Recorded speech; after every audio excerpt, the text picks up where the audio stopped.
Would I recommend refereeing for everyone, to be honest?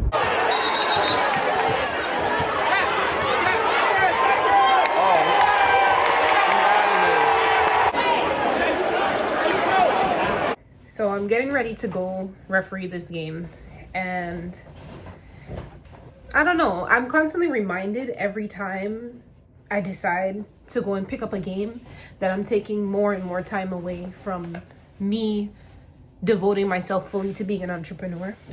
And I think that when you are an entrepreneur and you're not starting with a lot of seed money or startup money, or you're just doing everything on your own, you're funding yourself, it's exhilarating in one sense because you're like, yeah, I'm doing this for myself because I can and because I want to and because this is the better option than working at a corporate job or something else. But the reality is, like, you're constantly side hustling to ensure that you're not putting yourself into financial ruin to, you know, pick up to move forward towards your goal. And I just feel a little bit disappointed because I told myself that I was done with refereeing, and here I am trying to run after the next thing. Well, not the next thing, but seeking out just a quick buck just to make me feel a little bit better about the fact that there are just gaps between how much you're earning when you're an entrepreneur. The reason that I even accepted this game is because the guy who offered me the game works within this school network that I want to provide services for. So I was like, okay, if I do him this favor because he really needed a referee for today, will he then,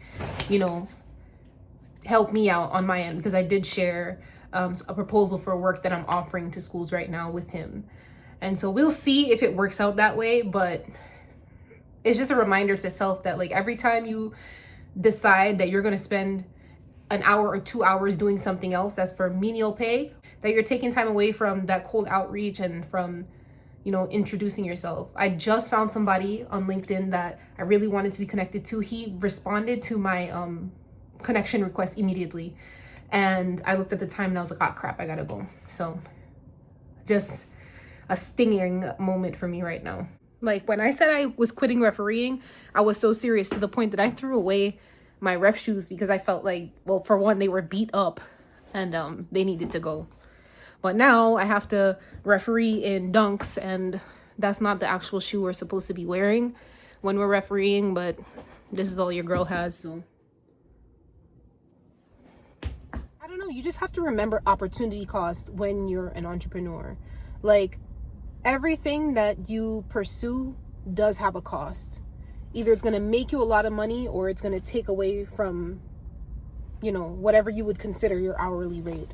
And so as I think about the fact that I have to miss a meeting for a national organization that's related to energy that I'm a part of to go referee this game, I'm losing out on maybe an hour of research or cold outreach that I could have been doing that maybe could have materialized into other things and other opportunities, all for the sake of this small paycheck for actually refereeing the game, and then not even the guarantee of, getting an opportunity to work with one of these schools. It's definitely a gamble. So I guess my plan is that after I referee this game, I'm going to text the assigner, who is the person who I know at the school, and then I'm going to send him a reminder email. Like, thank you. He's the one who acknowledged that he received my email about the school consulting work that I wanted to do. But he told me that he was, like, pressed about what he was going through with assigning as basketball season comes to an end. And, everybody got to hustle. Everybody got to do their own thing. But this is a gamble. And so, is this sustainable? I don't think so. Which is why I've decided to step down from refereeing, even though it did provide a little bit of a financial cushion when I wasn't bringing in as many opportunities, or any opportunities at all, really, with my startup. But yeah.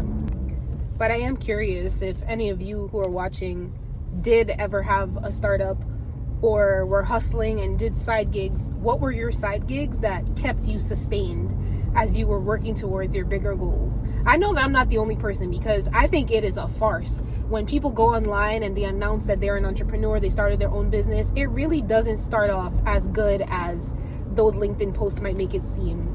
no matter how prepared you may sound. That's unless you've like come into starting your business with like 30 years of experience from like, you know, some corporate entity, and then you parlayed the things that you've learned and the networks that you've built into your own consulting business. That's different. But when you're starting your own thing from scratch and you have limited experience or limited connections that can manifest into money, is not as clean of a transition as one might think. So why did I get into refereeing? I got into refereeing because my husband, his father, his brother, they are all referees. Not by profession in a sense, they all have regular jobs, but you know, it was a side hustle thing that they all did. My husband comes from a big basketball playing family, big basketball lovers, and it was during a time when I was feeling really just down about myself at work, really did not like my work environment, and was just feeling just beat down.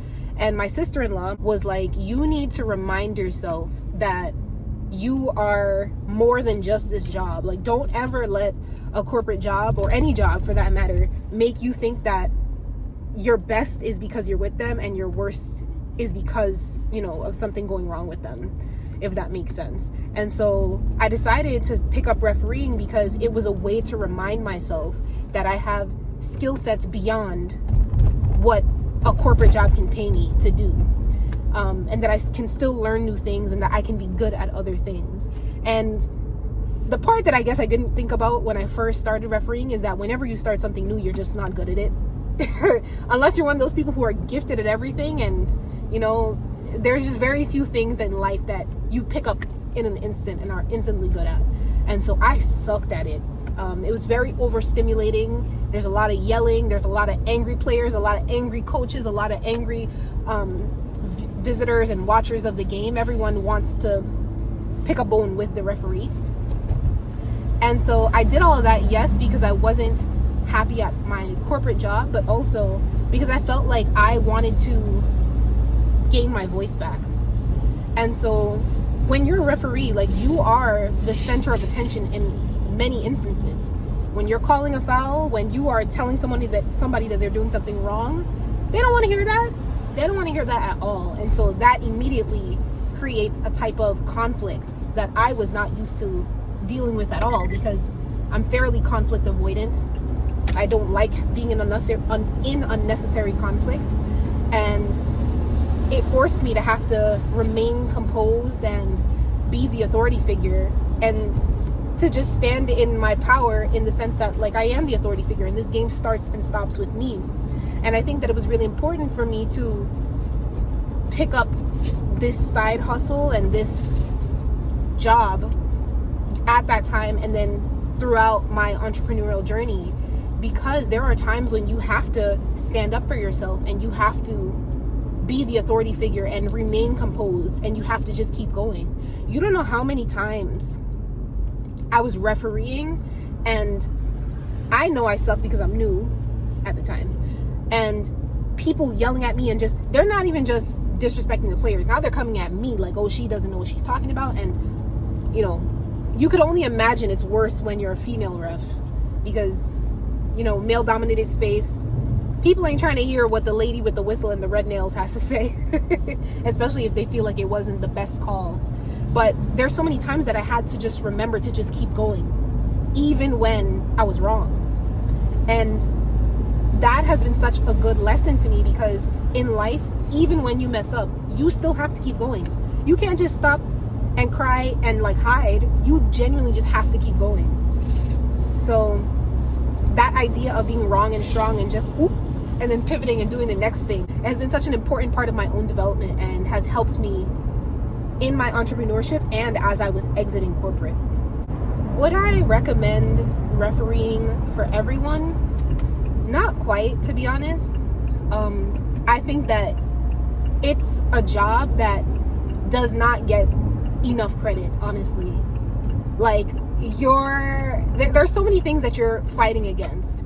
For one, you're running up and down a court, at least in basketball refereeing, because I'm a basketball referee.